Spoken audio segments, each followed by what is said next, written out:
عجیب مخلوق ہے یار، یہ حرم میں جھوٹ بولتی ہے، عجیب مخلوق ہے۔ میں بریلوی ہوں، اللہ آپ کو ہدایت دے۔ کیا امام احمد رضا خان بریلوی غلط ہے؟ ان کی کتابیں پڑھ لو پتہ لگ جائے گا، ان کی کتابیں پڑھ لو تو آپ کو سمجھ آ جائے گی۔ جیسے آپ کی کتابوں میں ماشاءاللہ ایسی ایسی توجیحات لکھی ہیں کہ جو مستوی تھا عرش پہ خدا ہو کر اتر پڑا ہے مدینے میں مصطفیٰ ہو کر، اس سے بڑا شرک بھی کی ہے دنیا میں، اس سے بڑا شرک بھی کی ہے دنیا میں۔ بہت بڑا عالم تھا بدبخت، اس نے جو فتاوی لکھا ہے نا اس میں بعض فقہی جزیات میں اس کی بڑی گرفت ہے۔ پہلے تھے ایک صاحب انتقال ہو گیا، وہ بھی مر گیا، مٹی میں مل گیا وہ، تو اب تو ان کی جسم کی ہڈیاں بھی نہیں بچی ہوں گی۔ ڈاکٹر اسرار احمد صاحب وہ بھی صاحب یہی کہتے ہیں، یہی شعر وہ پڑھتے ہیں اور کہتے ہیں کہ دیکھیے آپ یہ شعر جو ہے صاحب کفری اور شرک کی عقیدہ ہے۔ وہی جو مستوی عرش تھا خدا ہو کر اتر پڑا وہ مدینے میں مصطفیٰ ہو کر۔ کیا ہے غور ان کا؟ اور یہ آپ کے علم میں ہونا چاہیے شعر کس کا ہے؟ مولانا احمد رضا خان صاحب بریلوی۔ اور یہ آپ کے علم میں ہونا چاہیے شعر کس کا ہے؟ مولانا احمد رضا خان صاحب بریلوی۔ پہلی بات، عرش پر بیٹھنا، یہ خدا عرش پر بیٹھا ہے یا خدا عرش پر بیٹھ سکتا ہے، یہ اہل سنت کا عقیدہ ہی نہیں۔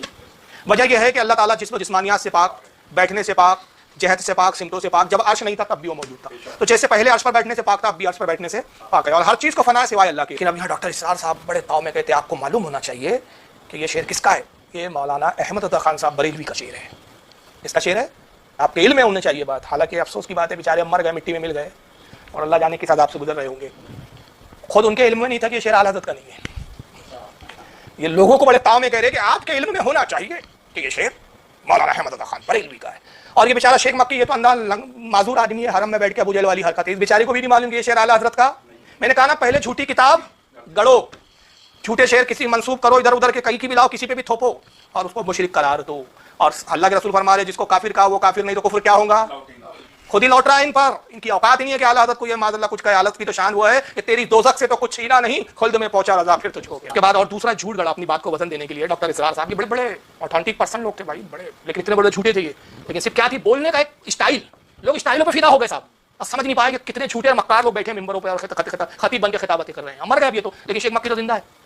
تو میں ان شیخ مکی صاحب کو کہتا ہوں کہ چلو آپ ثابت کر دو کہ حالت کا شعر ہے، زندگی بھر غلامی کروں گا تمہاری، ثابت کر دو یہ شعر اعلی حضرت کا ہے صاحب۔ پھر اسرار احمد صاحب زور دیتے ہیں، کہتے ہیں کہ صاحب ان کے مسلک کے یعنی اعلی حضرت کے مسلک کے عالم تھے لاہور میں، تو مولانا محمود احمد رضوی صاحب، ان کے سامنے شعر آیا، یہ بات چھڑی کے صاحب مولانا احمد رضا نے اس طرح کا شعر کہہ دیا ہے، تو انہوں نے واضح طور پر کہا کہ یہ ہمارا عقیدہ نہیں۔ بات کیجیے عقیدہ نہیں، پہلے تو اعلی حضرت کا شعر ہی نہیں، تو یہ قصہ بھی پورا کر ڈالا اس کے لیے۔ اب میں آپ کو بتا دوں اوریجنل جی دیوانے آسی کہاں سے چھپی ہے صاحب؟ یہ انجمن فیضان رشیدی مٹیا بروج کمر ہٹی کلکتہ، انڈیا کلکتہ سے چھپی ہے۔ یہ ہے دیوان آسی المعروف بہ عین المعارف، اس کی لکھی ہے مولانا شیخ عبدالعلیم آسی غازی پوری۔ حالانکہ کے شعر میں جو ہے تعویلات ہے اور علماء نے تعویل بھی پیش کی ہے اس کی، لیکن یہ شعر اعلی حضرت کا نہیں بلکہ کس کا ہے؟ ان کا ہے، دیوان آسی میں، دیوان آسی کے اندر ہے، اس کے اندر یہ شعر ہے پورا، انہوں نے جو ہے وہ شعر لکھا ہوا ہے، تو خیر میں پڑھتا لیکن وقت زیادہ ہو جائے گا۔ تو یہ دوسرا ایک انہوں نے جو ہے فریب سے کام